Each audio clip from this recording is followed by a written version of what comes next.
নিজের সবটুকু যার জন্য ত্যাগ করেছেন, সেও কিন্তু একবার বলবে, কেন করেছিলে?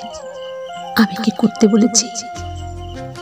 সমস্ত সমস্যায় তার পাশে থাকার পরেও একদিন শুনতে হবে, আমার সমস্যা আমি মিটিয়ে নিতে পারতাম, তুমি না থাকলেও চলতো।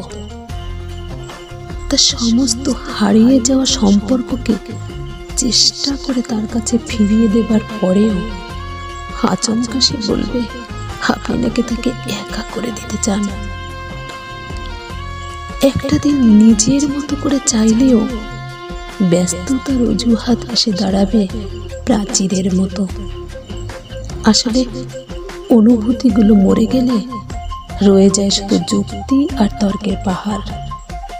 তখন কথার পেটে কথা বসে, কে ভুল কে ঠিক তা লড়াই চলে।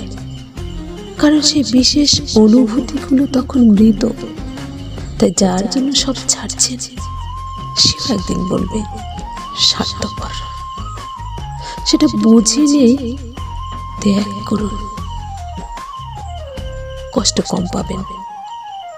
কারণ আমরা মুখে যতই বলি এক্সপেকটেশন রাখি না, ভেতরে ভেতরে কিছু চাওয়া তো রয়ে যায়।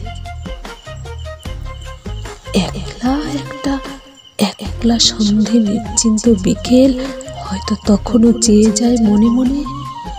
এত আঘাতগুলো আঘাত হয়ে আসে আর আমরা নতুন করে ভেঙে পড়ি। তাই তোমাকে বারংবার বলি, চলো জটিল হয়ে যায়, কিন্তু অবাধ্য মন তবুও আশা ছাড়ে না। আশা থাকলে আশা ভঙ্গ থাকবে নিশ্চিত। জীবনটা ঠিক পাহাড়ের বাঁকের মতো অসম্ভব রহস্যময়।